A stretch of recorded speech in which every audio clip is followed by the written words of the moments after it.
आसाम बिधान सभानि जिहेतु बिसायख'थिया दिनै जागासिनो दा बेनि सायाव नोंथाङा मा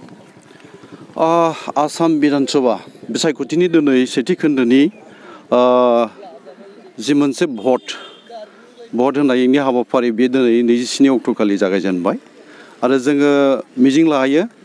114 नं जनाय बिधान सभा समस्तियावहाय जों जायनि थाखाय बा जाय दोलोनि थाखाय जों खामानि मावदों जोंनि आसामनि जोंनि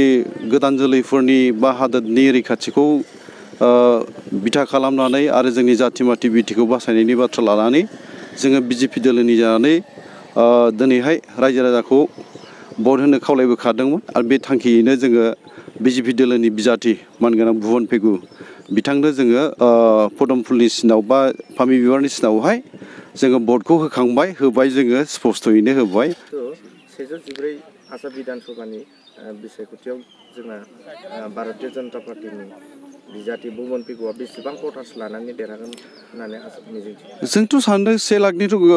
क्रस जानांगौ 1 लाखनि गोबांसिन भट लानानै 1,50,000 जोङो थांखि लादों 1,50,000 बारा भट मोननानै बियो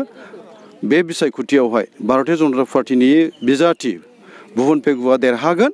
जोंहा बेयो मिजिं दं दानि बिटिआरनि बाहेरायाव थानाय जिहेतु आसाम बिधान सभानि सेथि खोलोबनि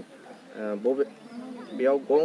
40था एसेम्बलि जादों बेयाव गंबेसे बिजेपिआ देरहागोननि मिजिंथियो 40 नङा 47 बियाबाव दिनै बिसायख'थि जादों आरो जोङो बेखौहाय रोखा बुंनो हागोन आरो जोंनि जि मोनसे सार्भे रिपर्ट बा जोंनि जि मोनसे माखासे निउस मिडियानि संस्थाफोरनि जि मोनसे अपिनियन पल आरो सार्भेनि उनावहाय अपिनियन पल होनाय आरो जोंनि बिजेपि दोलोनि आरो जोंनि माखासे RSSनि सार्भे आरो बिब्दिनो आइबि रिपर्टफ्रा जोंनो फोरमायदों बा जोंहा स्पष्टखा जों मिथिगौ जोंबो गुबुन गुबुन जायगायाव जेरै बेरायदों आरो जोङो रायजोफोरनि गेजेराव हाबदों आरो गिदिर माखासे जोंनि बिसायख'थि फोसावदिंनाय मेलाव जों बाहागो लाबोदों बेखौ नायनानै जोङो सानो 47नि गेजेराव जोङो 32निफ्राय 40नि सिटखौ बिजेपि दोलो बा भारतीय जनता पार्टीआ बे सेथि खोन्दोनि बिसायख'थियाव जों देरहासार जानो हागोन भारतीय जनता पार्टीआ आसामाव गोदान सरकार दागोन बेयो रोखा जाबाय जोबनायाव जिहेतु दिनैनि नैबे बिसायख'थिया आब्रुथियै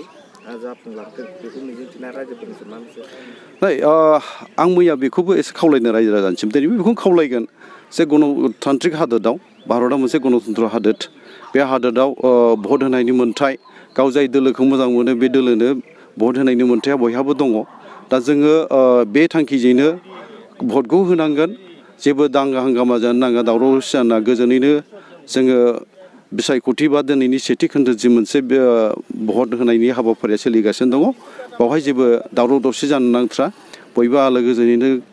जोङो बे थासारिखौ लाखिनानै होनांगोन मानोना कर'ना भाइरासनि खोथाबो दङ खोब मोजां मोनदों आङो दिनैहाय माखासे सेनिटाइज खालामनाय आरो आखायाव माने हेन्ड ग्ल'भ गानहोनानै भटिं होहोनायनि थाखाय जोंनि बिसायख'थि फसंथान आरो भारत सरकार लोगोसे जोंनि आसामनि सरकारखौबो जोङो बाख्नायनो गोनां आरो रायजो राजाफ्रा बेवहाय मोजां मोनसे हेफाजाब होदों बेनि थाखाय आङो रायजो राजाखौबो साबायखर होनायजों लोगोसे बिथांमोनखौ बेबायदिनो गोजोन थासारिखौ रैखाथि खालामनानै बा बासायनानै जोंनि दिनैनि भटनि हाबाफारिखौ फोजोबनांगौ बेखौ आंनिफ्राय आङो हांख्रायहरो